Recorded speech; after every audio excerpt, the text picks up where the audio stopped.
Hello, welcome to Intuitive Insights. I am your host, Megan McDonough, your no BS woo woo coach.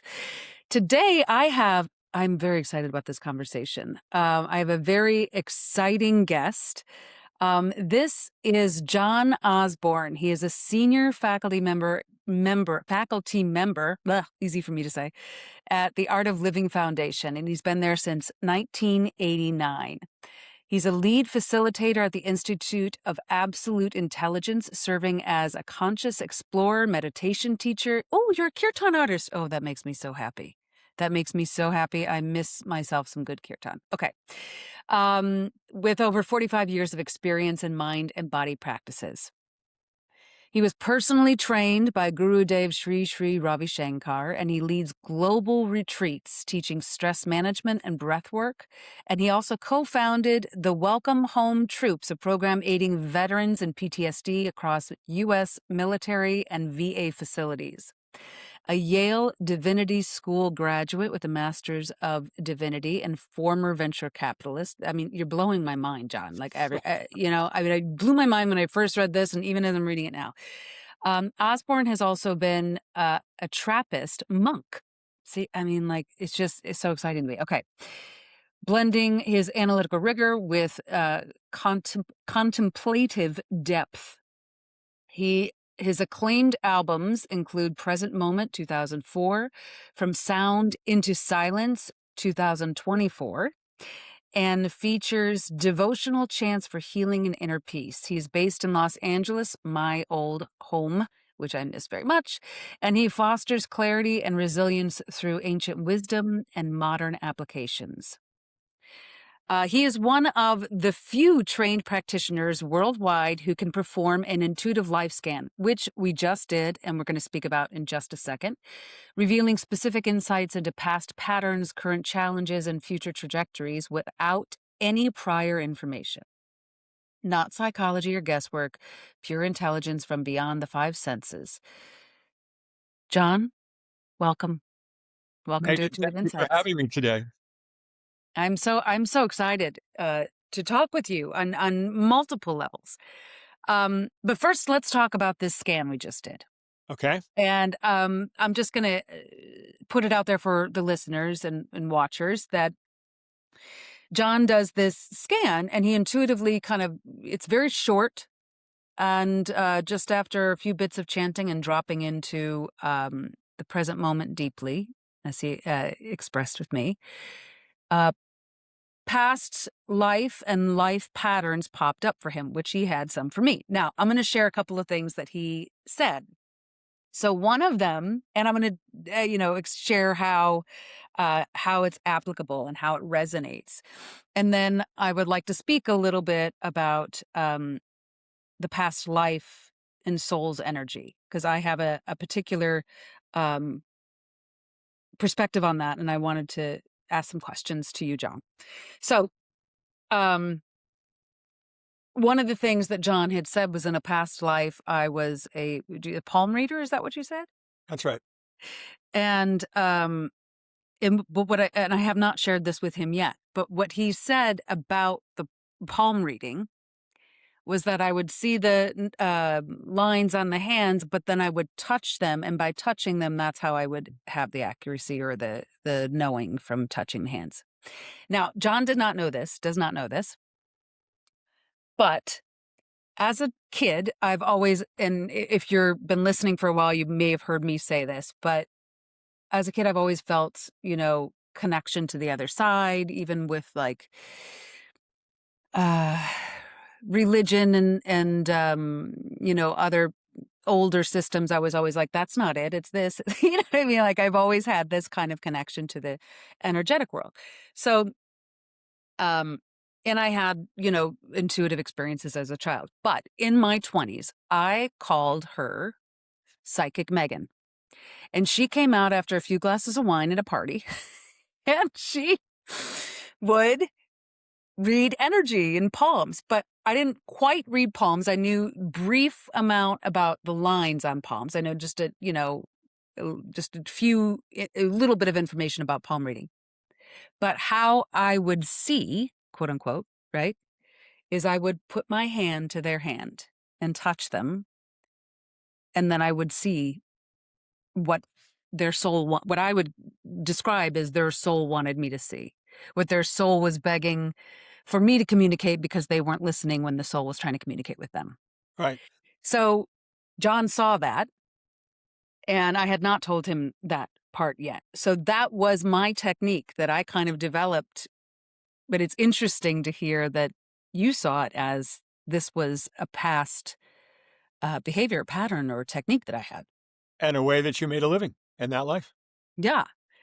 And then there were a few things that resonated in my current life from this particular life that he saw um, as well. But I got a couple of things. I mean, I have so much that I want to talk to you about. One, we share the passion for the scientific process of yoga and how it helps facilitate not just the physical but the energetic, and when we do that, that's when you get the siddhis. That's when you get what you're sharing beautifully now, right? I mean, Yeah, Patanjali's Yoga Sutras are, yes, the basis for all of yoga and meditation, certainly yes. in the Vedantic system and really in Buddhism too. And he leads people through, it's called the eight limbs of yoga, but it's Mm-hmm. very systematic. It is a science and talks about codes of behavior, the yamas, the niyamas. Mm-hmm. Then he talks about pranayamas and asanas and then meditation. And he said, when you kind of mastered all of that, Mm-hmm. and a few key things come together at the same time, dharana, dhyan, Yeah. attention in a certain part of the body, dhyan, meditation, and samadhi, when you drop into the transcendent, Mm-hmm. that these cities, these abilities are possible.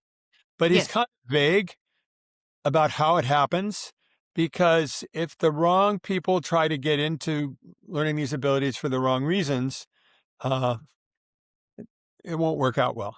Right. So he's kind of vague so that somebody of sufficient consciousness has to be able to pick that lock, to read into what Patanjali's saying, to open the door and to teach it. But in the ancient days, it was only taught to very advanced students. My Mm. favorite story about that time is somebody came and said, I've been meditating for 20 years, whatever. I think I'm ready for knowledge of the cities. And the master, the guru, called his Mm-hmm. disciple and said, bring in a cow. And they brought the cow in. The guy's wondering what's going on with this cow. He said, take this cow home and make this cow into 3 cows and then come back with the 3 cows and maybe I'll teach you then. So Yeah. it was meant to be very advanced knowledge only for people who had learned enough about consciousness that their use of these abilities wouldn't be dangerous for themselves or other people. Does that make sense? It does. And how when studying it myself, I interpret it as if you have any attachment or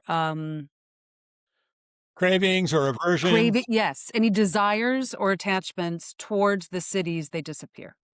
Right. They have And to be so it's done in a that very balance of having innocent them, but not needing and wanting them. and that's why he says dharana, attention on a particular part of the body, you can Hmm. read to see what he says, plus dhyan, those two together, meditation, plus samadhi. You can't just be in meditation, you have to have dropped into that pure And there are consciousness. levels of samadhi. Samadhi Right. is not just one destination. There's several levels of samadhi as well. Dharana, dhyan, samadhi equals the possibility of, Possibility of moksha. but it's a gift. It's not a mechanical ability. It's a gift. Cerebral. It's not, it's experiential, Right. right? Yeah. Right. Gift from the divine. Yes. Um, and that at its root, it's the integration of all we are capable of, That's meaning, right. That's right. you know, yeah. There's really only one thing going on in the universe, and that's pure consciousness. Yeah. And we're a manifestation of that. Everything around us is a manifestation of that. And once you drop into that self, you identify so strongly with the self, capital S, Hmm. then anything is possible. You could say, I want the clouds to leave the sun, and the clouds have to leave the sun because they're also part of the self. Does that make Right. sense? Because it's all connected. Right. Yes. I was actually, you know, uh, first studied yoga and continue. It's like a life passion. So that does not stop. But, especially when it comes to helping, you know, teach people how to connect to and communicate with and have a relationship with their intuition. Um, Pratyahara is what really came to mind because um, which is the withdrawal of the senses, because the senses connect us to, in this my interpretation, please, you're the scholar. So you tell me if, you have a different interpretation of this, but that the senses um, connect us and keep us attached to the physical world, which is the illusion of permanence. When the permanence is really the intuition, well, I call the intuition, but the soul, the Purush, whatever you want to call it, right? God. But that's the constant. The All the inconsistent. problems that a human being experiences is exactly what you're talking about. The scenery, the outer world, Oh, that's right. You use that. Please the talk about that senses, because I like that the analogy. senses glom onto the outer world and think that's what they are. Right. Uh, and they come in over the overshadow, the seer, and Hmm. that creates a kind of bondage and a kind of illusion. And we got all Yes. trapped up in that. But when you begin to meditate, you begin to experience the seer, and then you begin to experience yourself as the seer. And Yes. then the seer becomes available to you along with waking, sleeping, and dreaming. And that's the Mm. beginning of enlightenment. Yes. And that when you, So in then the my, scenery loses its power over you at that moment. that's right. And, You can and, be a and witness then, to the scenery, but you're not subject to the scenery. right. And so then for me and how I explain it is that then I call them all the feels. So it's the feel see, the feel know, the feel, you know, Yeah, what the big aha, because mhm. I teach courses on Patanjali's Yoga Sutras, is that this chair that I'm looking at is not only a part of the scenery, but my ego is part of the scenery, and my memory is Yes. part of the scenery, Yes. and those are also things that keep us from experiencing who we are as an all-time reality, this unboundedness. Yes. And they get in the way of the pure consciousness, Right. which Your consciousness is, is always there, yeah. and it's important to differentiate between different kinds of intuition. A lot of people who practice as psychics, in my experience, Hmm. are not particularly well developed spiritually. They're not in that enlightenment phase, Hmm. but have help from the other side. They get a spirit or Mm. something that's giving them answers to things. And then Mm. they have this kind of karma with the spirit. But what I was taught to do is not Hmm. from any outside uh, force or entity. It's from dropping into that intuition, which has always been there. That's right. There are qualities to the absolute. The people say the absolute is without qualities, but in the absolute, you'll find divine compassion. You'll find That's right. um, love, divine Hmm. love. My guru told me you're made up That of a is soul it. called love, right? Yeah. But you'll also find very pure intuition if you Yes. can drop into it. And that's what he taught me to do is a siddhi, how would I say it? A formula, a tool, Yeah. a method for dropping Technique. that place, right? Right. And it Yeah, just happens. I don't like the word psychic personally because to me it has a little bit of well, twofold. It has fear attached to it, like there's only one absolute answer and that this is it and now and it takes away. So that's one, and I don't believe that the intuitive space, the soul-based space, this space that we're speaking of knows fear. It's does not house fear as a vibration. It's the vibration of love, connection, hope, faith, trust. Fear is part of Um, the scenery. it's part And of it the was scenery. Jesus That's right. himself who said, perfect love casts out fear. That's right. When you experience yourself connected to the divine, that you're a part of the divine, and that divinity cares for you very much, there's Yes, not much room for fear in that equation. absolutely. Absolutely. And then also it it steals your journey from you. I mean, your journey is meant to, in my perspective, our journey in this life, in this skin suit, is to experience certain things and learn and grow and hurt and love and experience all the things. and then hopefully understand how to integrate the self, right? Personality and the whole self. But um, to me, psychic, uh, what's the word I'm looking for? But like, telling somebody what's going to happen steals that away from them. It steals away. One, it says that there's only one possibility in this lifetime, which I don't believe. And two, it's taking on the responsibility of their life, which feels gross. So, Yep. Most often when what I see for somebody in the future, I say there's a possibility that at right, this time that may happen. Um, right. I rarely, say anything.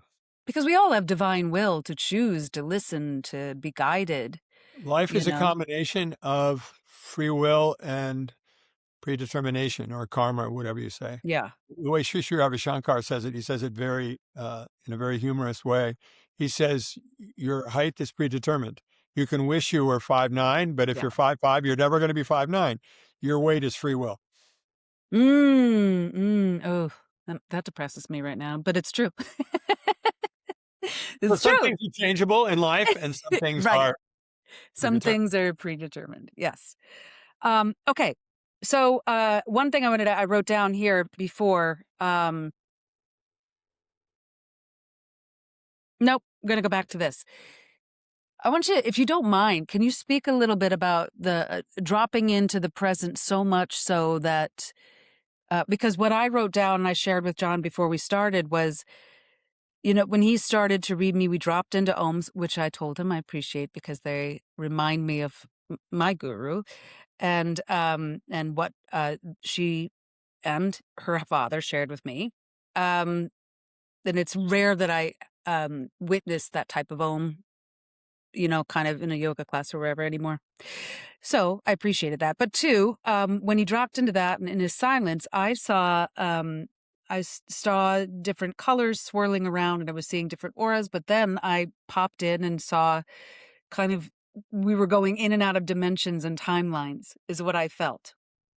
And then John, because I had no idea what kind of reading this was going to be, and then he came forward with like a past life impression. So, and you had a beautiful thing that you shared with me about time and dropping in. I wondered if you could just, reiterate that a little.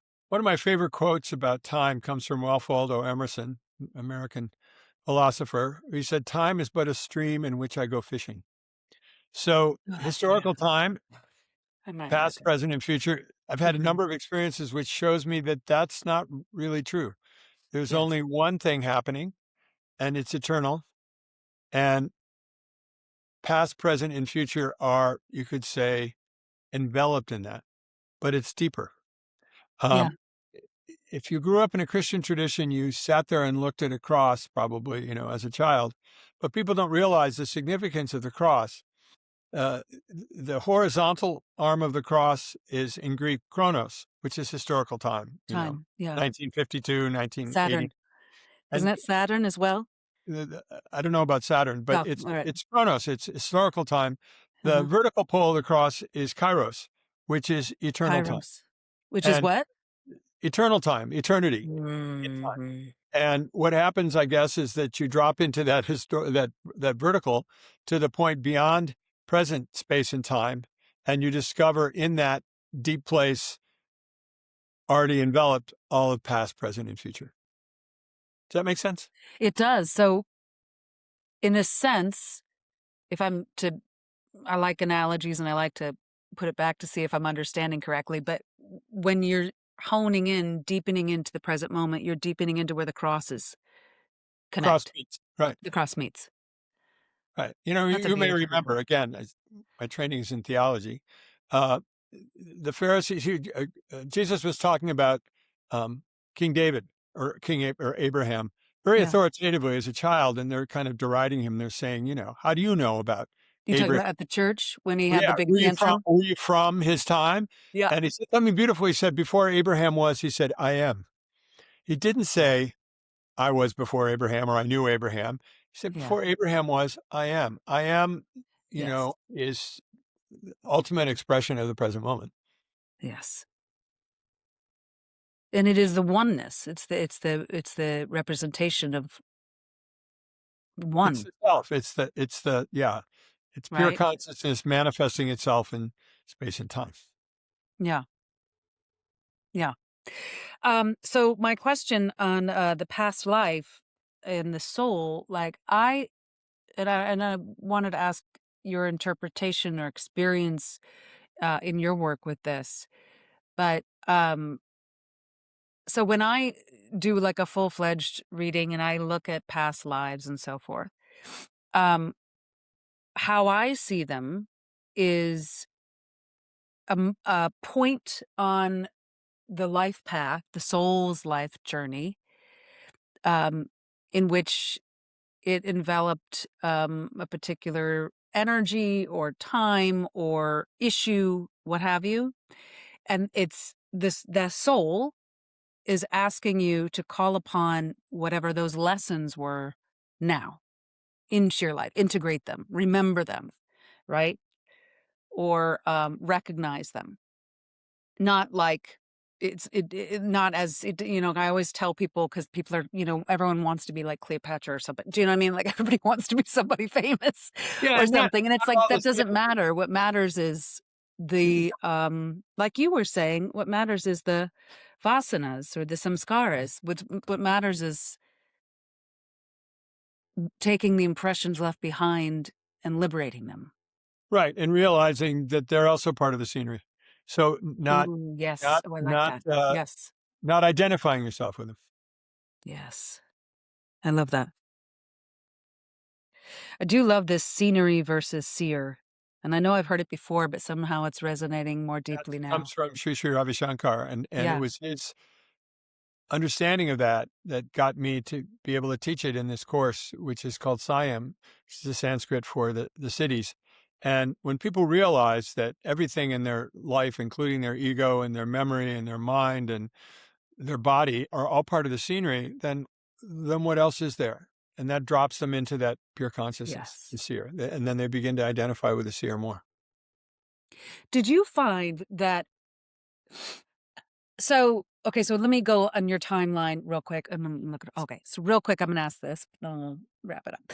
Um, so did you go, were you in theology first? Did you get was it a doctorate you got? No, I got an undergraduate degree, and then I took 2 years of graduate, became a teacher of meditation. I learned Yes. meditation when I was a freshman in college, graduated from college, became a teacher of meditation, and then I'd taken a year off from Yale, deferred admission. So I did 2 years of studies at Yale, teaching meditation on the weekends. Yeah.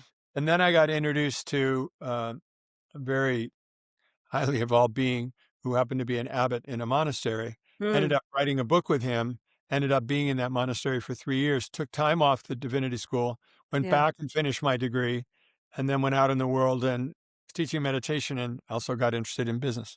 So all different kinds of things were happening. And then what led you to the art of living? Very interesting question. I mean, divine, Guidance? yeah, I think. I was in a room, dinner party of meditators in Santa Barbara, California. I moved there in 1988 for Hmm. work. I was in the investment business, and there was a pundit, a pujari, Indian man who needed a place to stay. I Hmm. just into a cottage side of the ocean. Hmm. Knew enough about Indians that if I rolled a mat out on the floor of my living room, he'd be quite happy. He was. He was a Jyotishi. He was an astrologer. Hmm. Pretty Yes. soon my living room became his place for business. People were coming and going all day long, which was fine with me. Glad to offer him hospitality. And then he said a boyhood friend of his was coming to the university to speak, and could I take him to see him? And I did. And it turned out that boyhood friend was Sri Sri Ravi Shankar. There was no art of living. Now it's in 185 countries, and Oh, yeah. millions of people have benefited. But the moment I walked into the room with, he was then called Pandit Ravi Shankar. Now he's called Sri Sri Ravi Shankar. Hmm. A voice in my left ear said, "Take off your shoes. You're in the presence of a Brahman Gyani. You're in the presence Mm. of someone highest level of enlightenment." And he seemed very familiar to me. Yeah. And so I felt my whole life that I had planned kind of the Red Sea parted, I knew that Yeah. uh, it was a significant day in my life, and everything changed after that. Then I took one of the first courses in the United States, and I learned this sky meditation yoga that he's brought, Mm. and it brought me deeper in meditation than I'd ever gone before. Mm. And I had some memories of some really divine experiences as a child, which I thought I'd lost. They Mm. came back. And I remember sitting at the end of that first course, the end of this first session of the course or second session of the course, with tears pouring down my face, Megan, and thinking, if I could help one other person have the experience that I've just had, my whole life would be worthwhile. Yeah. So I went the next year to learn to become a teacher, and then, but there was no Art of Living Foundation. There was just this person traveling around and teaching. And then Mhm. the foundations came the next year, and I was involved in that and involved in teaching, and I never looked back. But all the time, I still had a career in business of various kinds. So I only recently started doing this full time. I don't know, maybe 7, 8 years ago. But I was doing it, at night and on the weekend the whole time, the last Yeah. 35 anyway. But It was your passion. finally, you know, business allowed me an option to retire, and from Mm. that, and I just started doing it full time. And start your purpose. Continue my purpose without Continue a lot of purpose. Continue distraction. purpose. Um, Couple of questions before we head out. I forgot to ask you my 2 questions out the gate, so I'm gonna ask them now. Okay. How do you define intuition in your own words? What a good question. Is that the bells in the background? Yeah, I have. That's perfect timing. I have, intuition to me is, dropping into a knowingness, Mhm. which is itself a window on divine energy. Mm. Oh, that An is beautiful. aspect an aspect of divine energy, which is all-knowing. And I love that. I love that visual. I love that visual. I did have a question. I am gonna ask it. I was gonna push it away, but I'm gonna ask it.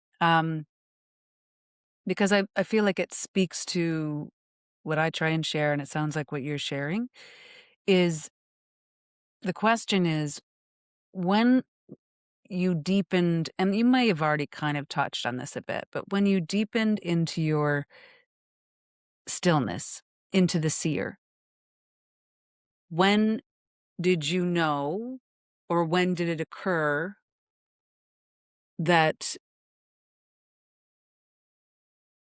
these gifts of, universal energy communication were available to you? are you talking about the process of scanning, or are you talking about Yes. something else in my life? I just went on a very long road to say Yeah, that. the process of scanning involves an initiation and Yes. some instruction, and then you have no idea what it is that you've just learned. Mhm. And I did it in a group of 5 or 6 people, So and you then he took a course specifically. It wasn't like you were meditating and all of a sudden it was like no, things no, started no, no, you happening. have to be taught to do this. And it Okay. was a Okay. course, it was an initiation that I did with Initiation. 4 or 5 other people, Got it. and he's like, we're doing this, now you Yeah. do this, follow these instructions, do this. Now turn to the person next to you, and I turn to the person next to you, I'm like, "Holy cow, what Yeah. just happened?" 'Cause it happened right at that instant. So you were chosen essentially as initiation Yeah. for this. Okay. Okay. Well, the next question I have, and that's why I had to ask that I'm because not it's a bridge alone, there's question. several hundred people around the world that do this now. Oh, yeah, now, right? But in your group it was initially, yes. Okay. So my one question usually is, how do you define intuition in your own words? The second one being, how and when, or what prompted you, better put, what prompted you to start using the intuition in your life, or this skill in your life? I had, um, glimpses of it as a little kid, Yeah. and at first it kinda scared me because I would say what I saw, and other people are like, "What are you talking about? You crazy Right. per" And, so I wasn't sure if it was real, and I wasn't sure how it could be helpful.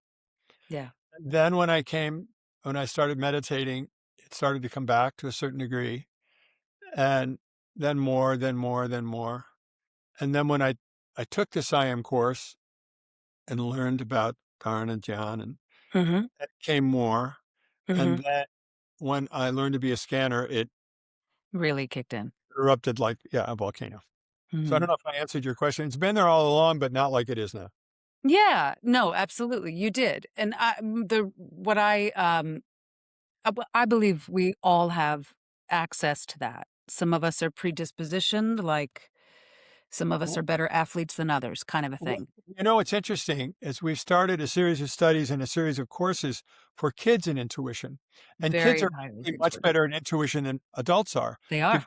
they don't have the ego and the cravings and the aversions, and, so there are kids all over the world who are amazing, and they Absolutely. But we're not demonstrate. trained. That's the thing. We're not trained from we're more intuitively and spiritually connected as children. And I work with children with teaching yoga a lot, and they respond to sound, they respond to song, they respond to vibration, right?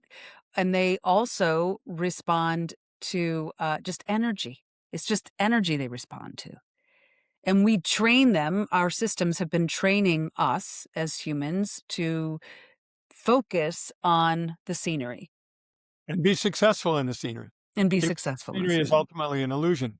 But That's these right. kids, I had a friend, I'll tell you a quick story, Yeah. maybe to end up. I had a friend who came to one of these demonstrations. Yeah. He financially brilliant person, went to Harvard Business School, very left brain oriented. You know, he Mm. analyzes stocks and things. And the kids gave a demonstration and he didn't believe it. And so we went up to one of the girls, you know, 12, 13 years old, Yeah. and he said, "I wanna see your blindfold," because they do it blindfolded. And Oh, he put the sure. Yeah. blindfold on, and he saw that the blindfold was real, and he said, "Put the blindfold on," and then at some distance from her, he held up a $100 bill, and Hmm. "If you can read the serial numbers," I mean, he was trying to disprove her. "If you can Prove her read the wrong. serial numbers Yeah. on this $100 bill, I'll give it to you." And she put the blindfold, she's 13 years old, and she's like, SK176583, and he about fell over. Not only because he was surprised that she could do it, but what it did to his whole understanding of the universe. He never Yes. thought anything like this was possible. So she got the $100. Actually, he donated it to a cause that was dear to this girl's heart. So kids are Even coming up. better. Imagine what it does for them in schools. You know, Yes. they're much Yes. better at their studies. They do better on their tests. They work out better with other kids. So Yeah. we're starting to institute these programs in schools, if you can imagine. So Oh, I love kids, that. at the same time as they're doing reading, writing, and arithmetic, can develop their intuition, which will serve them very well as an adult. Is this through the art of living? It is. That's wonderful. I'm It's through very, that Institute of Infinite Intelligence, or that you talked about earlier. yeah. That I'm a part of. They run these Yeah. courses for kids. That's wonderful. I mean, yes, absolutely. So Yes. everybody has this kind of intuition deep inside them. Not everyone has access to it, but We're when training. Yeah. you learn to take the attention away from being completely absorbed in the scenery, you start to explore the seer. The intuition develops automatically, naturally. But there are Absolutely. ways that you can have it develop more powerfully. Specifically. Yeah. Yes, yes. Like, for instance, you were saying as you progressed in down the path of the sutras, right? Or the Ashtanga path, you were deepening in and it was starting to come back, that kind of intuitive nature of yours.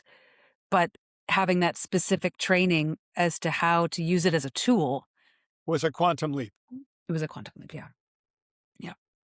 And it Oh, came from the grace of my teacher. It takes somebody in that state of consciousness to show you the possibilities of that state of consciousness. Does that make sense?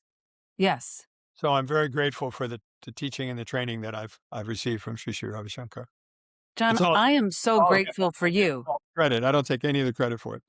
It's I'm just I was just getting a visual of I was getting a visual of a river and just, it's flowing from the river flowing from one teacher to student to who becomes the teacher to the student who becomes the And teacher. there's this tradition of masters that go back thousands of years. Yeah. It's an oral, even though there's a lot written about it, there's this oral tradition. That's why you can't really learn the siddhis from a book. No, Uh, it's and cool. meditation from a book has to come from the heart of someone that is in that field. Yeah. Even the sutras, even the Patanjali sutras are supposed to, I believe they were supposed to have been taught from, like a master, a guru, to That's the unwind, last part of it. unpack. The last part of it, and that's why I think Patanjali was a little deliberately vague. He's like, if a Yes, person in a high state of consciousness reads this, they'll know how to unlock the door. that's right. Anybody else, they don't get through the door. It was No, a safeguard. it becomes, yeah, becomes like liberation is, eating ashwagandha and doing downward dog. It's not. It's part of it. It's a It's part of step. it. It's not the whole bit. um, John, this is, I could talk to you all day. I literally could talk to you all day. I'm so intrigued by your path and almost every geek out subject that I adore, you have experienced and mastered. How can people find you or the art of, I'm assuming all the Art of Living has like the child's program that you were speaking to, and of course, all the Artofliving.org, training. right? Young Person's Intuition Program, Hmm. Institute of Intelligence. Do you have that name there? That you can put that out to your people. I think Okay. that has its own website now. It's fairly new. Okay. I have an email address, my first name, John, at artofliving.org. And I even have someone who schedules my scanning, but I have to tell you that I have about 150 people on a waiting list Oh for my scanning. goodness. I scan a few people every day. Yeah. But rather than have people call me and say, I need to be scanned by you, I can give you the name of my scheduler. Would you like that? Yes, let's do that. And then also, in addition to that, I would love to know how your work with PTSD with veterans can, if someone is looking for that, how well, they can get a welcome, hold of you. yeah, projectwelcomehometroops.org. Okay, great. And the telephone number of my scheduler, so somebody could text him. Uh His huh. name is Sai, Sai, Uh huh. Vemuri, Vemuri, and his telephone number is 860 Yeah. 754 7443. So you're going to be blowing up. He took this on. It's like, I really want to do this. I'm like, do you know what you're asking for? Because people call him all the time, Yeah. but I can only do a few of these a day. And I'm teaching and I'm traveling and, I'm doing a lot of other things. Yeah. So when I'm settled and I'm not traveling, then I do 4 of these a day. And eventually I'll catch up, hopefully. But whenever I teach a course, like I'm going to Australia right now this week, and I'll be Mm, teaching hundreds of people, they all want to get on that list. So I'm not sure all of of it gets to the course. bottom of it, but I'll do the best I can. Yeah. Well, thank you so much for sharing your wisdom and experience with Megan, it me was a and with pleasure. I hope scanning. that we meet each other in person sometime, and I hope I can get on your show again. Thank you so much for I would hosting. love that. All right. Very nice to meet Namaste. Have a you. beautiful day. Thank you. Thank you so much. Bye bye. Bye.